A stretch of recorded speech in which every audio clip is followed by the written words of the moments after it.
You're headed home. Normal night. Nothing shady, nothing illegal. Then, bam! Red and blue lights fill your rear view. You pull over. The officer walks up, and he hits you with a question that sounds like it's no big deal. Do you know why I pulled you over? Most folks answer. And they don't realize they just stepped into the first trap. Because that question is not small talk, it's a confession machine. In the next few minutes, I'm going to break down 7 traffic stop traps that can turn a simple warning into a search, a DUI investigation, even an arrest. And I'm going to give you the exact phrases to use: calm, respectful, legally smart, so you don't talk yourself into a bad night. And stay with me to the end, because trap number 7 is the one that matters most when the stop drags on, and you feel like you're being held hostage on the shoulder. Trap number 1, the why question. I call it the confession trap. When an officer asks, "Do you know why I pulled you over?" They're looking for you to volunteer an admission. Here's what people do. Was I going a little fast?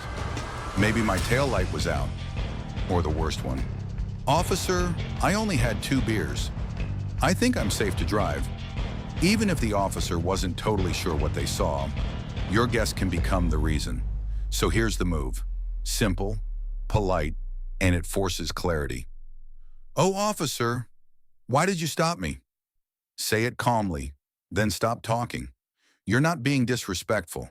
You're being smart. But you also need to understand something. Officers don't always have to tell you why they stopped you. Sometimes they'll hit you with, "I'm the one asking questions tonight." Gotta love those guys, right? There are some states, like California, where if you ask, they have to tell you. But that's the exception, not the rule. So be ready for an officer to not explain it right then. And please don't argue about whether they were allowed to stop you. That argument is for court, not the side of the road. Trap number 2, the "I know my rights" spiral, or how I like to describe it. How to escalate things for no reason. A lot of people think the goal is to win the roadside debate. It's not. Court is where you win. The roadside is where you avoid giving them extra reasons to investigate you, detain you, or arrest you. Here's how the trap works. Once your tone goes combative, everything becomes officer safety and non-compliance. And suddenly you're getting ordered out of the car, maybe told to sit on the ground, even if it's wet. Then the cuffs come out. Officer safety. And the courts give officers a ton of leeway once they say those magic words. After that, things can go sideways fast. So here's the mindset. Don't argue, don't perform, don't escalate. You can hold your line without turning it into a show. Here's what you can say. "Officer, I will comply with your lawful orders. I do not consent to searches, and I will not be answering any questions." That sentence is pure gold. It's respectful, it's direct, it's controlled. Now let me address something for the folks out there who believe the right to travel means you don't need a driver's license. You're wrong, number 1. So if an officer asks for identification, a driver's license, or you don't have it and they want name, address, date of birth, like you're required to give in some states like Indiana, give them what your state requires. Proof of insurance too. Please don't fall for this line. "I have a constitutional right to travel." You can't tell me I need a driver's license. No, that's not what right to travel means. Not even close. Give me those cases. They're not relevant. So do your best to not make the officer mad for no reason. And I'm not telling you to lick boots. He's doing his job. You're doing your job.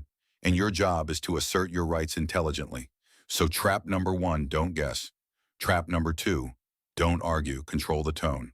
Now trap number 3, this one wrecks people who think they're being helpful. Trap number 3, the mind trick consent search. This one is deadly because it's wrapped in politeness. The officer will say something like, "If you don't have anything illegal in the car, you wouldn't mind me doing a quick search." Or, "If you're innocent, you'll let me search." Or, "Hey, listen, I'm just going to take a quick look. It'll only take a second. If you consent, you just made their job easy. And yes, your car can end up looking like it got hit by a tornado, and that's still your problem. So your line is simple. Officer, I do not consent to searches. Then stop talking. If they search anyway, You're not going to talk them out of it right there. Your lawyer fights that in court. Just don't consent. And for the folks saying, man, I don't care if they search. I've got nothing to hide. A couple things.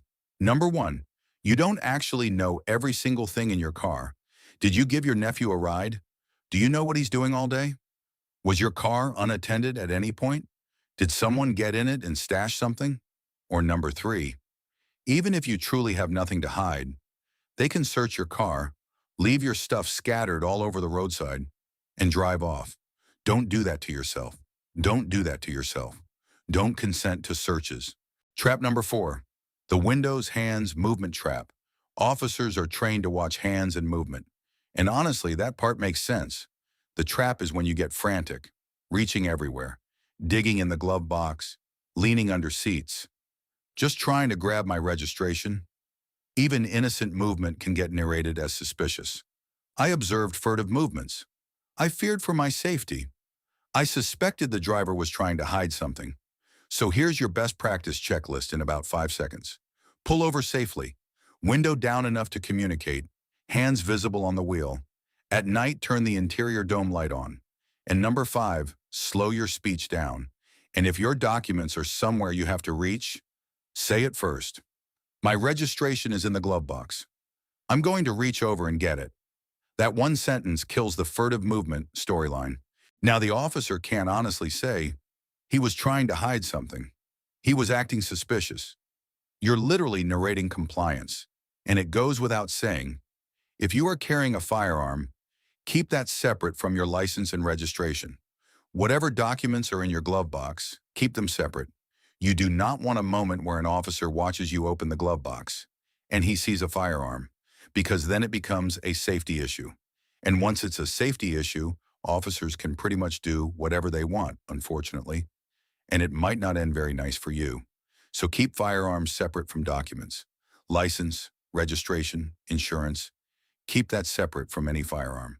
Trap number 5, the step out of the car order. If an officer tells you to step out, a lot of people think they can refuse. In most situations, officers can legally order the driver and passengers out of the vehicle under various Supreme Court rulings.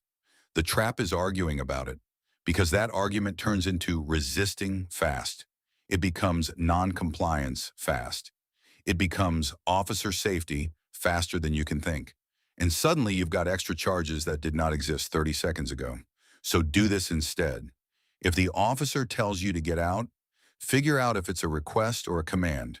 If they say it's a command, comply calmly. Then anchor the record, and you can even say it out loud. Catch it on their camera, or maybe your recording device. I'm complying, but I do not consent to any searches. I also advise rolling the window back up and locking the car as you step out. It might tick the officer off, but it adds an extra Fourth Amendment barrier to them getting back into the car. It won't stop it entirely, and some officers might just take the keys and open it anyway. Hopefully that's on body cam or dash cam. Getting out of the car is not giving in. You're avoiding a worse outcome while protecting your legal position. Trap number 6, the weapon surprise. Basically, don't create a scare. If you legally carry, listen closely. Laws vary.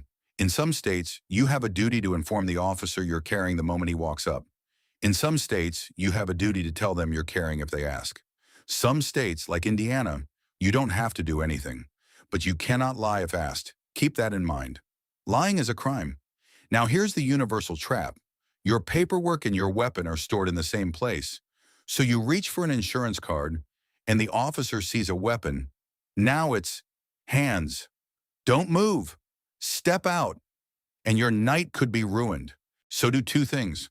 Store paperwork separate from any weapon, and don't reach for anything, paperwork included, without narrating what you're doing. And I've said this in other videos.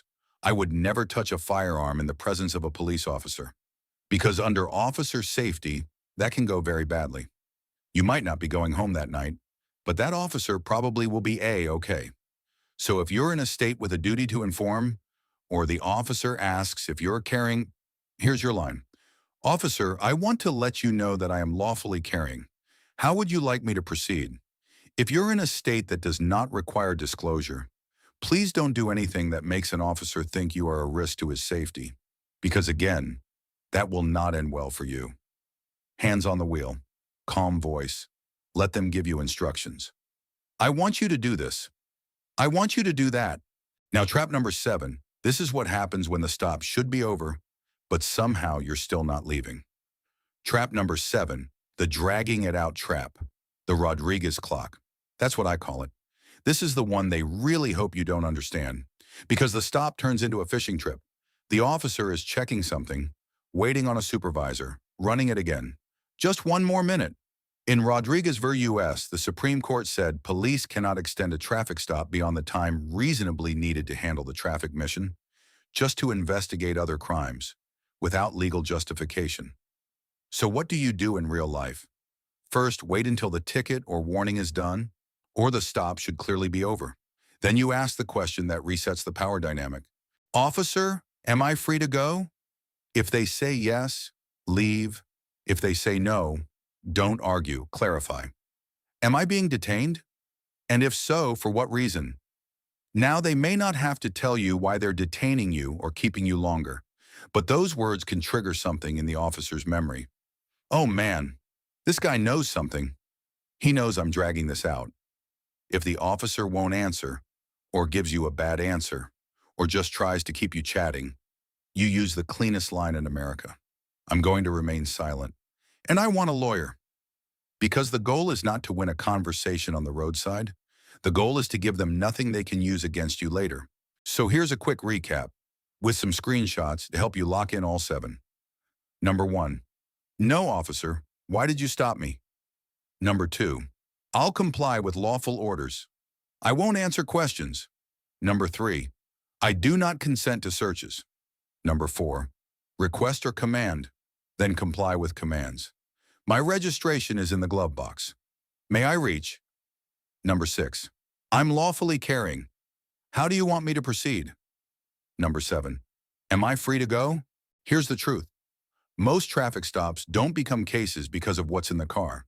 They become cases because of what the driver says and how the situation escalates. Be polite. Keep your hands visible. Don't consent to searches. Don't answer investigative questions. And if they cross the line, you fight it in court, not on the side of the road. Now, if you watch this video this long, you must like me. Come on, subscribe to my channel. Like this video. Leave me a comment. Tell me if you agree. Tell me if you've ever dealt with any of these traps. You truly don't know what to say. Let me know who you remind me of. Got a running list here. John Leguizamo, Joe Pesci, Turtle Mantra. Someone mentioned Tom Cruise. That person is my favorite person in the world. Remember, this is general advice. You need to do the research for what's applicable in your state. Although I've done my best to make sure the videos on Tuesday afternoons are applicable to the entire 50 United States. But there's always some weird exceptions. Research. Check it out. Figure out what the law is in your area. Find a cool attorney in your area. Have them on speed dial so you know them before you need them.